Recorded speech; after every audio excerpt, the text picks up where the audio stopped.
Hi YouTube, on the first two rows of tubs in these drawers are a whole load of little tiny microfossils, but I'm going to do a separate video about those. What I'm going to concentrate on in this video is everything else in these drawers, which are precious and semi-precious stones. Okay, this stuff is called potch. This is basically the rock that you find opal in. So it's very kind of flint-like, I suppose you'd describe it as. Sometimes it has a sort of a waxy kind of feel to it. You can see here a few bits that we found with flashes of colour in. We spent about a week looking for opal in a place called Andamuka. This bit, look, you can see it almost looks like a flint tool. It's very kind of shiny, and you can just see there the flashes of purple running through it. So if you get these flashes of colour and they're big enough, you can cut an opal from it. Here's a bit which looks almost like kind of texture of chalk or something, mainly for the whole rock, but you've just got this flash of opal in the top here. Quite often you find opalized fossils, so this is an opalized bivalve, like a clam, small clam, and the ones that we've got are fairly boring, but you can find them where they're all completely just opal coloured. Here's a little tiny shell. You can see here's the underside. So it's got a few little flashes of green and things running through it. But again, this is not a sort of high quality gem specimen. This is a tiny bit of fossilised bone. And the end is broken and snapped, and you can see that the whole bone is solid opal. So you could cut a good stone from that, but I wanted to keep it as a little fossil. Here's another bit of shell where you can see the ridges on the shell, and then just on the edge you can see again flashes of colour. We actually went into a shop where a guy had a massive oyster shell where the whole thing had been completely opalized, and it was all brightly coloured, and he showed us it was just solid opal with really bright flashes of colour. And he said, you know, it's worth hundreds of thousands of dollars. And you could understand why. It was a really spectacular looking thing. You could tell why he felt safe showing tourists like us this massive opal, because he had a massive shotgun up on the wall and he looked like a sort of typical outback Australian. This rock, you can just see a very thin layer of opal just on the edge. These other rocks, they're a different type. They're called boulder opal.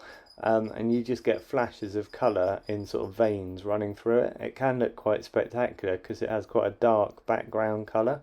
Just see flashes of purple in this one. So when we were in Andamuka, a local felt sorry for us and he put us up in his shack for the week. And his shack was called the Andamuka Hilton, which was quite funny. And at the end of the week he said, okay, what have you found? What opals have you found? And we showed him all those bits of potch and things. And he was like, is that all you've got? And he basically then went and got this massive sweet jar that was all just full of like really brightly coloured opals, and he tipped them all out on the table in front of us, and he basically said, pick out of these, pick some that you like. So these are what we were able to choose. We just chose sort of some examples that we liked, and he said you can have them for $40. So all these ones that you're seeing now are the ones that we got from him. And he basically said, you know, if you run out of petrol as you're going around Australia or something like that, you can always swap opals for petrol and fill your tank up if you need to, or use it for emergencies, which is like really kind of him. But obviously we didn't want to use them for that sort of thing. We wanted to keep them, so we brought them all home with us. But you can see here they've got amazing big flashes of colour. So reds and oranges and yellows are sort of the rarer colours. Blues, purples and greens are more common.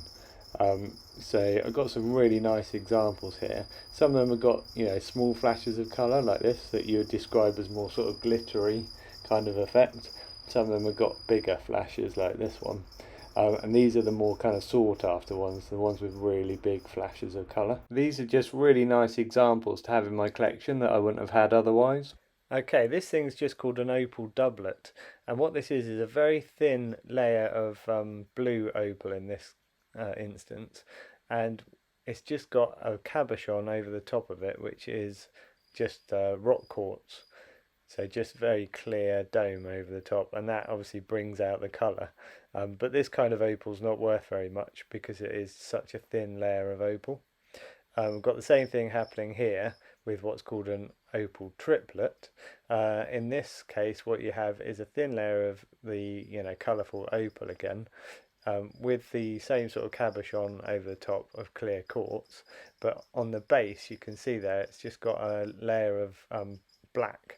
I think that's probably onyx or something like that, and the black just emphasizes the color and brings the color out more. And again, they're not worth very much because they're just very thin layers of opal. I've got another one there that had fallen down.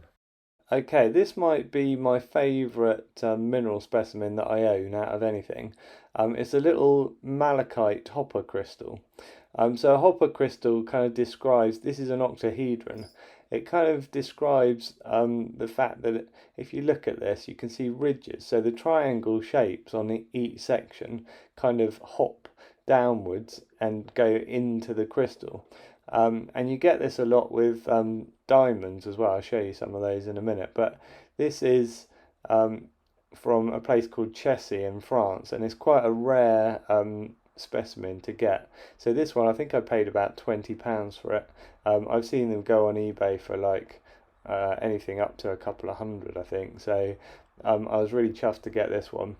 And yeah, it's just a really beautiful looking thing. And if you look closely at the sections, you can see the triangles getting smaller and smaller as they go inwards in like this kind of hollow fashion. Okay, I'll show you my diamonds. They're not particularly valuable specimens or anything, but they're quite small. I don't think any of them would cut a good stone.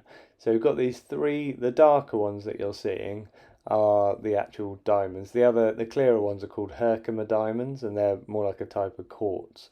But yeah, with these little octahedrons, they got the same kind of thing where they are hopper crystals, but the triangles on these ones, they come outwards from the center rather than going inwards. They don't step inwards, they step outwards. So they look really good sort of under a microscope or something. And I just love diamonds and the shapes that they form when they do have kind of this hopper crystal effect. They just look kind of spectacular. And I'd rather have an uncut diamond that showed really good kind of natural shape to it than like a brilliant cut diamond. I just think they just look amazing in their kind of natural state. Just to be able to find these kind of perfect looking octahedrons is just much better, I think, personally. And this is why I like my malachite after cuprite specimen so much, just because it really shows the hopper crystal, because it's so much bigger. And obviously a diamond of that size would cost a small fortune. Okay, moving on to sapphires. We spent a couple of weeks in Australia looking for sapphires.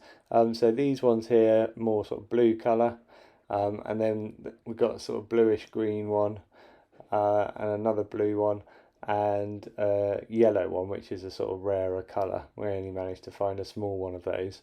But we met a really cool Australian bloke out there called Cole, and he basically just showed us what to do. He had all the gear. He had like all these kind of big sieves, so we could like shift a load of stones into it, sieve it all out, and then look for the kind of lovely blue sparkles or other colours. And yeah, you can see we had a few of them cut while we were there, and this is the result we got. So some really good quality sapphires we found. But he ended up staying in the same location for a couple of months afterwards. We got a postcard from him after we got back from Australia, and he said that he'd managed to find like some really quite rare sapphires, like an orange one I think he found, which is a particularly rare colour, and he also found a star sapphire. This is a star sapphire, this one here. Can you see the point of light in the middle? It's like it has a sort of holographic effect, so as you kind of turn it around, you can see that point of light just shifting in the middle. That's called a star sapphire. And yeah, Cole had found one that was about the size of your fist apparently, which is pretty amazing, and yeah, worth quite a lot of money.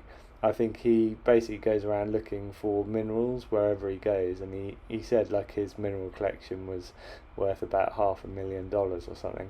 So here's a typical bit of sapphire with like a sort of hexagonal kind of look to it if you look at it from the end. Here's a big bit where you can just about make out on the edges that it has a slight hexagonal shape to it. A lot of the crystals are this kind of shape. This one obviously you wouldn't cut a very good stone from it because it's not clear, you know, it's just it's sapphire material, but you're obviously looking for bits that are clear enough to cut.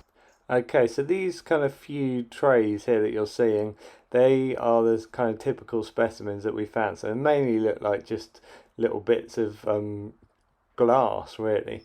This one's particularly good because it's a typical dogtooth crystal. That's what they call them, and it just shows again the hexagonal kind of cross section. So it's got 6 sides and it tapers to a point. So this is a particularly good shaped crystal.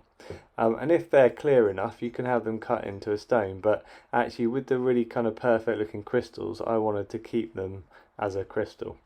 Right, this stuff here is aquamarine.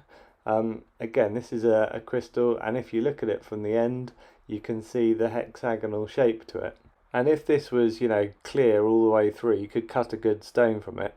But again, I don't think you could get a very good specimen from this, so nicer just to keep it as a mineral specimen, especially as it shows a very obvious hexagonal kind of cross section. Right, this next one is an emerald.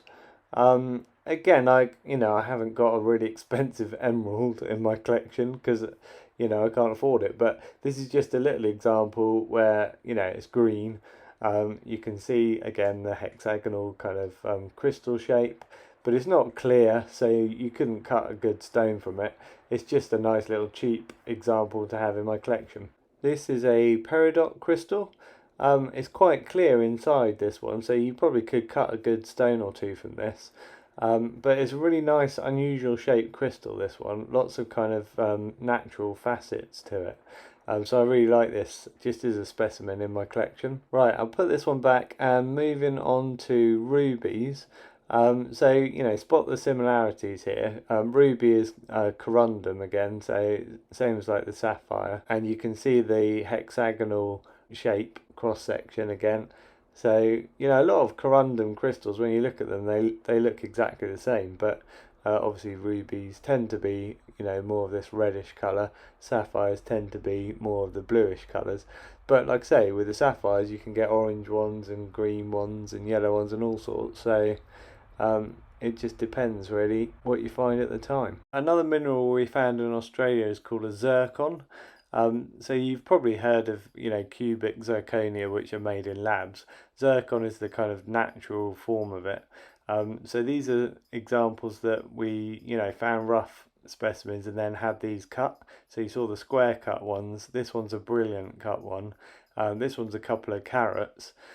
But they're not, you know, they're semi-precious, they're not precious. They just have a very similar kind of sparkle to them, which is why they're used, you know, as a sort of cheap alternative to diamond sometimes.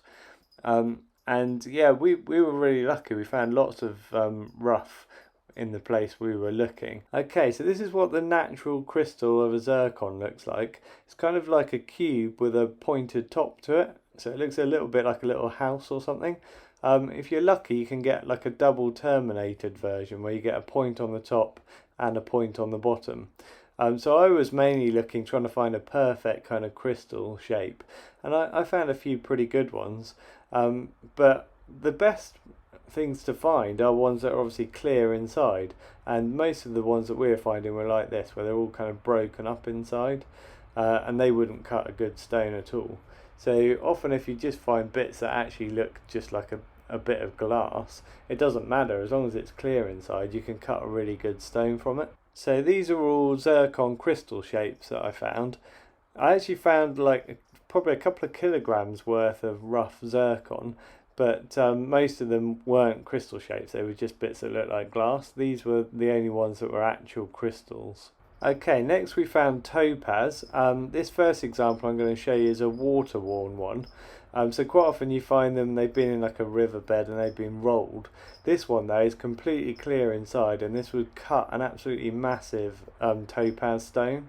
This is a particularly nice little crystal where you can see like the facets of it. Again, it's been water worn a little bit, but you can see they have a very definite kind of luster to them, topaz stones. And this one is clear inside, and again it would cut a good stone. Okay, this is the biggest topaz that I found, and you can see it's really clear inside, so again it would cut a good stone. It's water worn, but you can clearly make out all the kind of facets on the top of the crystal shape, so I was really pleased with that example. This is a mineral called iolite, which is this very sort of light purpley colour. This is it in the rough, and here's a small cut example just showing the kind of nice delicate light purple colour. Next we have a rough piece of moonstone, and then here's a small polished example where you can see the light catching it and you can see the nice shimmer that it makes. And here are a couple of rough bits of sunstone where you can really make out the sort of glittery gold flecks inside. Then these are called Mexican fire opals. They just have all these kind of bumps inside, a really nice texture, and when they catch the light they have this really cool kind of holographic effect. They just have to have been polished really well like this one. Then this mineral is called dioptase. This is a sort of rough crystal shape. Even this has got quite a lot of facets to it, you can see. But then if you find a clear enough bit, you can have this cut into a stone. And the stone can look like this, so very pretty colour. And if you're lucky, you can get a nice big stone like this one. These are just the natural kind of triangular crystal shapes of spinel. The one that looks like two joined together and has a slight metallic shimmer to it is actually cinnabar, and that's a double crystal. These are just some examples of smoky quartz, so that just refers to like any quartz that's got like this sort of black smoky appearance to it.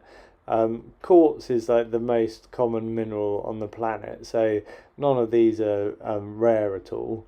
But people do cut them into stones and things. These are just their natural kind of crystal shapes with the kind of obvious crystal shape that we all know so well, with the pointed kind of tops to them. I've got quite a lot of examples in here, quite a lot of which I found in Australia. It's quite nice when you find little clusters of crystals all together. Here's a good example. Sometimes you find them like they're sort of like just on the edge of a rock, and you can kind of chip them off. Like this is a bit that was doing that, and I managed to kind of break it off from a larger rock. Here's another piece. Sometimes you just find them and they're more like sort of like this white milky quartz with just a little kind of hint of the black in them. I think you still refer to that as smoky quartz though. In Australia as well, we also found amethyst. They're not particularly good bits, but it was just really nice to be able to find some amethyst. This was in a location in the Barossa Valley, which they were just about to close to the public, so we were like the last people pretty much to be able to go in there and actually collect these. They're only tiny little points of amethyst, and they're not bright purple. They're, you hold them up to the light, you can see the purple a little bit, but they're almost like smoky quartz really. You just get a little hint of the purple. Okay, these are all just examples of rock quartz, which is the particularly clear type of quartz. If it ever looks opaque, white, then it's called milky quartz. These ones here though that you're seeing, this is actually calcite, so you can see it's a completely different crystal shape, and these actually double refract as well, so if you put them on a line, look at the line through them, quite often you see like two lines rather than one because it's double refracted. And then these are a couple of gypsum crystals. This one that has got a point at each side, so it's double terminated. These were just found on like salt lakes in Australia. You could just go and you could pick up like hundreds of these crystals. They were just everywhere. Okay, check out my other videos to see more minerals that I've collected in Australia and minerals that I've bought from all over the world, and also fossils that I've collected from various UK locations, and again ones that I've bought. Hit subscribe to see anything that I post in the future, and thanks for watching.